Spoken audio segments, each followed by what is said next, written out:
आज आपण शिकूया कढीगोळे. कढीगोळे हे खायला अत्यंत चविष्ट वाटत असतात. थोडी वेगळी काही भाजी खायची असेल तर अशा प्रकारे कढीगोळे बनवा. कढीगोळ्याच्या भाजीमधली कढी खायला पण खूप चविष्ट वाटत असते. त्यामुळे तुम्ही एकदा नक्की बनवून बघा कढीगोळे. चला तर बघूया कसे बनवायचे हे. याकरता तुरीची डाळ 5-6 तास भिजू घालायची आहे. हे मी चुरा डाळ घेतली आहे. 5-6 तास भिजल्यानंतर आपल्याला एका चाळणीत काढून पाणी काढून घ्यायचे आहे. त्यानंतर मिक्सरमध्ये आपल्याला ही डाळ टाकायची आहे व बारीक करायची आहे. बारीक करताना आपल्याला यामध्ये हळद, तिखट, गोडा मसाला, मीठ, थोडे अद्रक व लसूण टाकून बारीक करून घ्यायची आहे. तसेच ही डाळ बारीक करताना आपल्याला पोहे खायच्या चमच्याने 2 चम्मच बेसन टाकून बारीक करायचं आहे. हे बघू शकता आपले संपूर्ण साहित्य मिक्स व्यवस्थित झाले आहे व डाळ पण बारीक झाली आहे. आता ही डाळ बाहेर काढून आपल्याला यामध्ये बारीक चॉप केलेला कांदा व थोडा सांबार टाकून याचे गोळे बनवून घ्यायचे आहे. अशा प्रकारे हे संपूर्ण डाळ मिक्सरमधून बाहेर काढल्यानंतर आपल्याला याचे गोळे बनवून घ्यायचे आहे. हे गोळे तुम्ही गोलाकाराचे किंवा चपटे आकाराचे पण बनवू शकता. मी यात गोलाकाराचे गोळे बनवून घेतले आहे. अशा प्रकारे जेवढी पण डाळ बारीक केली आहे आपण त्याचे गोल गोल गोळे बनवून घेणार आहोत. हे गोळे बनवून ठेवायचे आहे. कढी जेव्हा उकळेल तेव्हा टाकायला हे गोळे सोपे जात असतात, त्यामुळे आधीच बनवून घ्यायचे.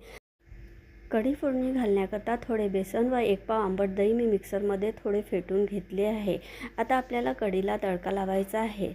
प्रकारे हे दही फेटून घ्यायचे आहे. आता एका गंजामध्ये अगदी थोडे तेल टाकून आपण त्यामध्ये जिरं, मोहरी तसेच यामध्ये आपल्याला मेथीदाणा टाकायचा आहे. गॅस अगदी स्लो ठेवायचे आहे, अन्यथा हे संपूर्ण जळत असते. यामध्ये थोडे चवीनुसार हिंग टाकायचे आहे.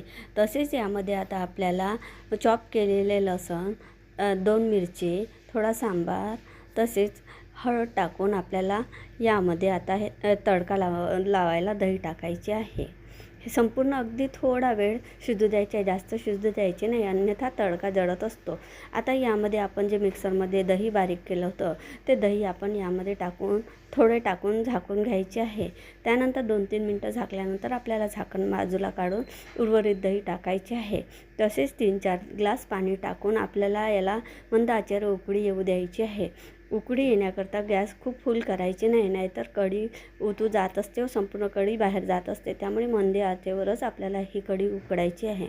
अशा प्रकारे याला उकळी आल्यानंतर आपण जे गोळे तयार केले होते यामध्ये चवीनुसार मीठ व थोडी साखर टाकायची आहे. उकळी आल्यानंतर आपल्याला यामध्ये मंद आचेवरच हे गोळे टाकून घ्यायचे आहे. आता बघू शकता आपल्या कढीला व्यवस्थित उकळी आली आहे. आपण जे गोळे तयार करून घेतले होते ते गोळे एक एक करून यामध्ये टाकायचे आहे व गोळे जेव्हा शिजतात तेव्हा कढीच्या वर येत असतात. त्यामुळे अशा प्रकारे आपले गोळे शिजले हे समजायचे. आता हे गोळे टाकल्यावर आतमध्ये डुबत आहेत. जेव्हा आपले गोळे व्यवस्थित शिजतात तेव्हा कढीच्या वर तरंगत असतात. हे बघू शकता आपले गोळे व्यवस्थित शिजले आहे व वर तरंगत आहे.